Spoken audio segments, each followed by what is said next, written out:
E aí eu vim falar um pouquinho do partograma. O partograma, ele é um instrumento de apoio para a gente. Ele é importante, o partograma. Ninguém diz que ele não é importante, muito pelo contrário. O partograma, ele é um instrumento mesmo, que ele traz para a gente um parâmetro de como é que está a evolução do parto. Mas qual que é o problema do partograma, né? O preenchimento inadequado. Porque o preenchimento inadequado de um partograma, ele gera uma intervenção, muitas vezes, não adequada, não oportuna, e ele pode levar a intervenções desnecessárias e até a cesárea desnecessária, né? Então, a gente precisa muito se atentar a como preencher o partograma. Então, primeiro ponto de tudo, né? O partograma se abre na fase ativa de dilatação. A gente tem 2 modelos, né, de partograma, que um é de Friedman, o outro é de Zhang. Então, o Friedman, ele é linear, né? E o Zhang, ele considera as paradas, os platôs do trabalho de parto.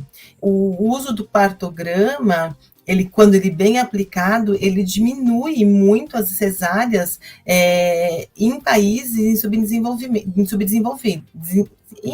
países subdesenvolvidos, que é a questão do Brasil, que é a questão de outros países mesmos, né? Só que ele não é utilizado com frequência. Aqui, ó, tem nas 5 regiões brasileiras, o uso do partograma ocorreu em menos de 45%. Então, é muito baixo mesmo. A gente precisaria ampliar o uso. E isso significa o quê? Que quem não usa partograma vai para a cesárea direto. Por isso que a ANS, hoje em dia, um dos requisitos da Agência Nacional de Saúde para a redução de cesáreas agendadas ou não indicadas é a solicitação de partograma. Só que daí as pessoas preenchem, né, gente? Preenche do qual da maneira que quer, né? E aí o partograma, como eu estava falando, é extremamente importante considerar que ele deve ser aberto na fase ativa do trabalho de parto. E a fase ativa do trabalho de parto, a gente precisa, por isso que eu falo de fisiologia, gente. Quanto mais a gente souber a fisiologia de parto, melhor a gente vai ter consciência do que a gente tem que fazer, tá bom?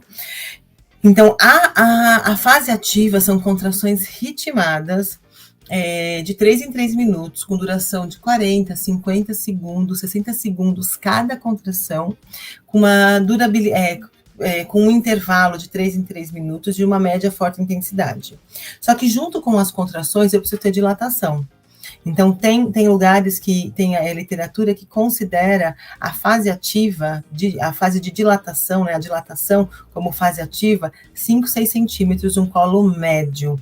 Tem gente que para mim não é correto, considera a fase ativa a partir de 3 centímetros de dilatação, que é o caso de Friedman, né? Mas se a gente pegar Zhang coloca como fase ativa do trabalho de parto entre 5 e 6 centímetros de um colo médio para fino, tá bom? Um colo mais esvaecido, né? Aquele colo que tá... Colo esvaecido é escolo esvaecido, aquele colo que tá amolecido, que tá esvaecendo, que ele não é grossão, sabe? Então, um colo grosso com 3 centímetros de dilatação, ele é considerado que não está ainda na fase ativa. Se devemos evitar o toque, como nesse caso, determinar a fase ativa do partograma? Para a gente define mesmo o trabalho de parto. As contrações ritmadas de 3 em 3 minutos, com duração de 40, pelo menos 50 segundos cada contração de média forte intensidade, tá bom?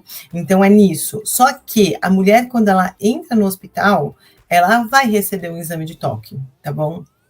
E é aí que a gente vai entender. A mulher que está com 1, 2 centímetros, não deve ser aberto partograma quando começar a contração. E aí eu preciso entender como é que estão essas contrações, quando ela for internada. E eu preciso entender como é que estão essas contrações. E aí ela vai para a minha unidade, eu vou fazer o acompanhamento dela, e aí eu vou entender quando é que eu vou abrir esse partograma.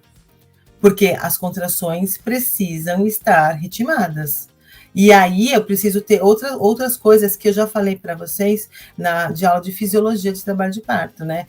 que mais que a gente caracteriza a fase ativa de trabalho de parto? Secreção vaginal. Então, tem uma perda de sangue, principalmente no começo de dilatação, quando a gente vê aquele sangue mais viscoso, que parece gosmento mesmo, pode ser tampão, então você sabe que é um colo que está dilatando. Mulher que não tem perda de secreção nenhuma, que não é incomum, mas é muito mais comum as mulheres terem perda de secreção, então elas perderem secreção. E aí a gente precisa atentar nisso. E aí, assim, não precisa fazer exame de toque para abrir o partograma. Mas, por exemplo, quando se for fazer o exame de toque, você pode abrir o partograma a partir desse momento. No hospital é muito difícil vocês não fazerem exame de toque. Quando a gente está em parto domiciliar ou acompanhando a mulher em trabalho de parto em casa, a gente faz menos exame de toque. Mas quando a gente vai transferir a mulher para o hospital, a gente faz o exame de toque.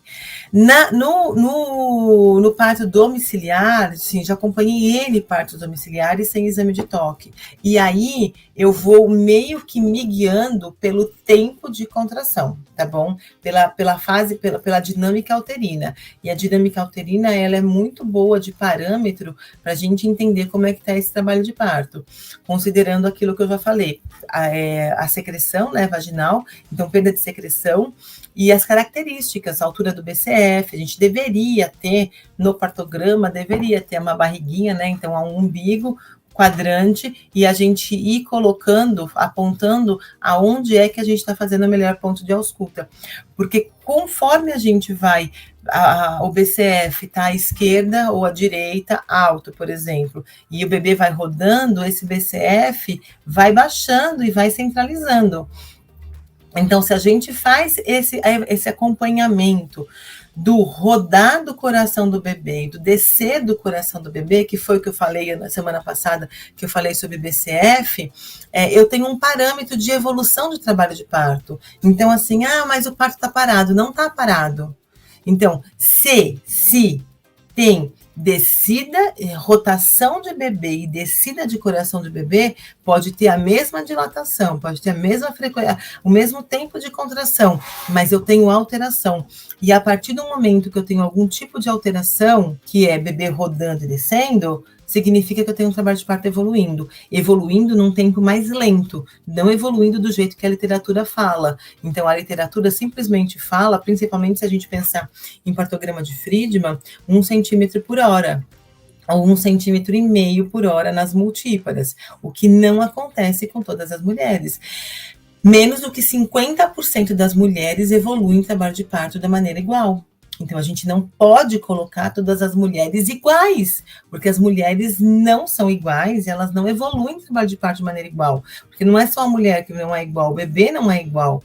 Então, para a gente ter um composto de parto, a gente tem que ter uma mulher e um bebê. E esse conjunto aí, essa dupla, precisa estar encaixadinha. Então, não dá para a gente garantir que todas as mulheres vão ter um acompanhamento de trabalho de parto igual.